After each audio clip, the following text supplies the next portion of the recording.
ચોટીલાના ખેરડી ગામના ખાચર દરબાર દાદ બાપુ અને ગુસા બાપુ પરિવારના મંગળુભાઈ દાદભાઈના દીકરા મહાવીરભાઈ ખાચરના લગ્ન પીપળિયા ધાંધલ ગામના વતની અને હાલ ચોટીલામાં રહેતા અંકુભાઈ દડુભાઈ દીકરી બા સાથે નક્કી થયા હતા.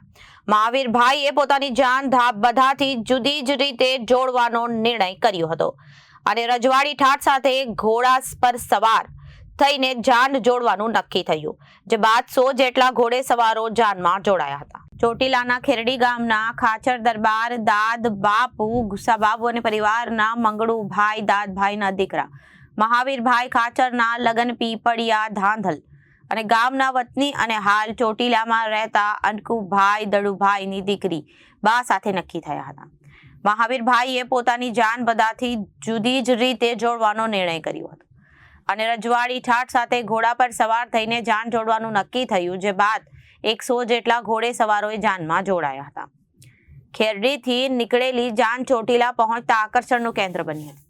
રોડ પર એક સાથે 100 જેટલા અશ્વો પર પસાર થતા જાનૈયાઓને જોઈને રોડ પરથી આવતા જતા લોકો પણ દંગ રહી ગયા હતા અને જોડેલી જાન જોવા માટે થોડી વાર માટે ઉભા રહી ગયા હતા.